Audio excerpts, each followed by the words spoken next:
Welcome to the deep dive, everybody. We are diving into AI and emerging technologies. We've got a whole stack of articles fresh from the oven Fresh out. from February 3rd and 4th, Oh, wow. 2025, Yeah. covering a whole lot.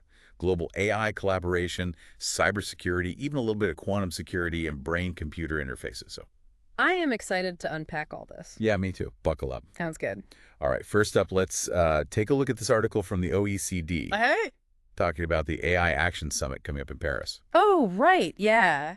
Now, these summits, they're building on previous ones at Bletchley Park, Seoul, designed to try to get international cooperation on AI governance. Yeah, I think they're becoming even more important now just as a forum for everybody to kind of get together and figure out, okay, what are the guidelines? What are the standards that we're all going to try to adhere to on a global scale as AI develops? Right, exactly. And the goal, like they say in the article, is to make sure that AI is developed safely in a way that benefits everybody, the public, Yep. which is reassuring, I think, with all the talk about the potential downsides of AI. But speaking of potential shifts in the AI landscape, there's this other article that really caught my eye from Just Security. Okay. It looks like a Chinese company called DeepSeek has just kind of come out of nowhere as a major player in AI. Yeah. Their models are supposedly matching or even better than some of the, more established companies like OpenAI. That is fascinating. I mean, DeepSeek, that's a new one to me. I wonder, what... Yeah, never heard of them before either. Yeah. What's Yeah. contributing to this? Like, how are they Yeah. suddenly at the top? I know, right? Well, their V3 language model, it says it's just as powerful as OpenAI's GPT-4, but uses a lot less computing power. Okay. So it could be potentially way more cost effective. And their R1 reasoning model Right. is, they're saying, giving OpenAI's O1 a run for its money, again, in cost and performance. So, is this the start of like a new AI arms race? Potentially. It definitely challenges the assumption that the U.S. is just going to dominate this field Right. forever. And especially as these AI models become even more powerful, more accessible, who knows what the implications are going to be for, everything really, from the economy to national security. Yeah, it's a lot to think about. Let's switch gears for a second and talk about cybersecurity. Okay. We've got a bunch of reports here from InfoSecurity magazine and The Record, and man, they paint kind of a scary picture. Oh, no. What's going on? What's happening? There seems to be this common thread through all these stories Yeah. about just the struggle to stay ahead of all the cyber threats Yeah. that are constantly evolving. Yeah. Like the Europol report, it was talking about just the overwhelming amount of data that European police are dealing with when they're investigating cybercrime. I can imagine. It must be like trying to drink from a fire hose. I know. Just so much information to sift through. Yeah. And not only that, they're talking about data deletion policies, which, in theory, I get it, but it can actually make it harder to track down the bad guys, Oh, how sad. if they don't have the data to actually, build a case. I see. So- like a catch-22 almost. Yeah, exactly. But there are, efforts to try to tackle this stuff. Like the UK just came out with this new AI security standard. Okay. They're hoping that'll become like the global benchmark. Oh, interesting. Yeah. It's all about building security into these AI systems right from the start. Right, from the ground up. But here's the thing. Yeah. It's voluntary. Oh. So how much of an impact it'll actually have, I don't know. Yeah, it remains to be seen, I guess, how widely companies actually adopt it, whether they actually prioritize it Right. over other factors like, cost. Exactly, speed of development. Yeah. Then there's this other report about a backdoor vulnerability that they found in contact patient monitors. Oh, no. Like in hospitals? In hospitals. So this is it's not just theoretical data breaches. This is This is people's lives. real world safety. Yeah, exactly. Wow. Kind of scary. That's a bit unnerving. Yeah. Then on a slightly lighter note, Yeah. at least in terms of immediate danger, Okay. there's this phishing campaign targeting high-profile X, formerly Twitter, Yeah. accounts. Oh, really? Apparently, short usernames are Oh. highly valued in the cybercrime world. I guess that makes sense. The shorter it is, the more valuable. Oh, right. It never ends. No, it doesn't. It's always something. It's always something. And speaking of always something, we cannot escape the recurring theme of Oh, I know who you're going to say. Elon Musk in all of these articles. He does tend to dominate the headlines, doesn't he? He really does. Yeah, he really does. Whether it's his companies or his opinions, I mean, he's everywhere. Yeah, it's hard to escape him. All right, well, let's talk about a couple of those companies then. So there's a Department of Government Efficiency, DOGE, which is attracting a lot of attention from cybersecurity experts. I can only imagine. But not good attention. Oh, no. Why? Why is that? Well, apparently, employees of DOGE have been granted unrestricted access to federal networks. Oh. Now, I get that it's, maybe meant to improve efficiency. Sure. But these security experts are saying, hey, this is a major vulnerability. Yeah, I mean, you're essentially leaving the door open, aren't you? Right. For potential attacks. Exactly.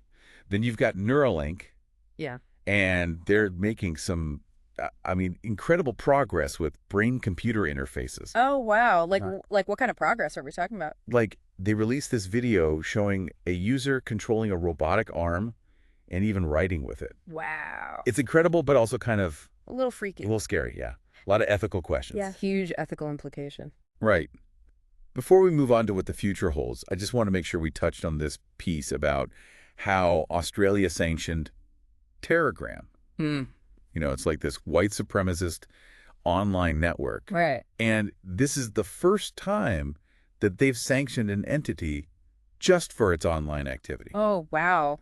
That is significant. Yeah. So that kind of suggests that governments are starting to recognize just how serious online extremism is. Yeah. And maybe that the traditional ways of dealing with it just aren't enough anymore. Because, let's face it, the internet's become a breeding ground for hate speech and radicalization. Right. It's tough, though, because you're trying to combat extremism without, Right. taking away freedom of speech. It's a tricky balance to strike, isn't it? Yeah, exactly. But yeah, that's definitely a conversation that needs to happen. Okay, it feels like we've covered a lot already, We have. but there's still so much more to unpack. Yeah. We'll be right back to delve into the future of quantum security and the rise of open source AI models. Looking forward to it. All right, welcome back to the deep dive. Before the break, we were talking about all kinds of stuff. AI, cybersecurity, Elon Musk, of course. Of course. Now let's look ahead. look ahead, yeah. Future.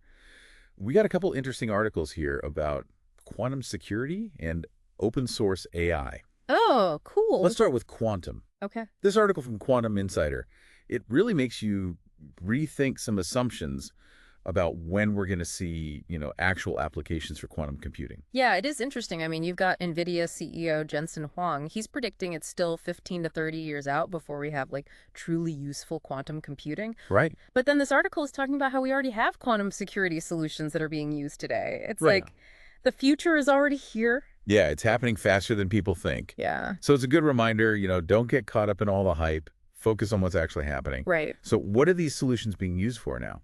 Well, mainly they're being used to protect sensitive data from being hacked by, future quantum computers.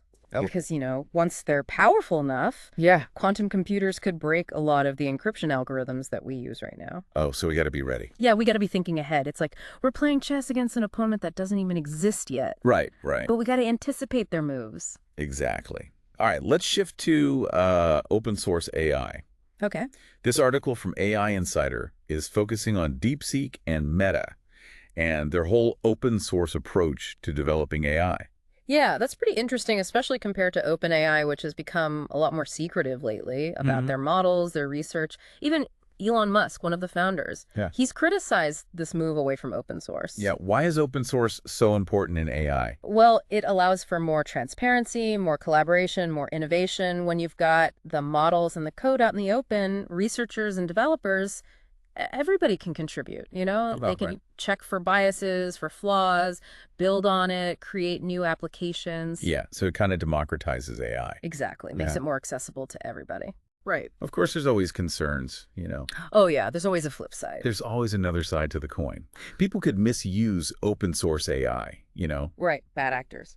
Yeah, for more sophisticated phishing attacks or even deepfakes to spread misinformation. Right. It's like any powerful technology, it's a double-edged sword. Absolutely. But overall, it seems like a good thing. Yeah, I think so. I mean, the benefits of collaboration and transparency, they usually outweigh the risks. Right. And, the more people involved in developing AI, the more likely we are to create systems that are safe, beneficial, aligned with with human values. Yeah, that's a good point.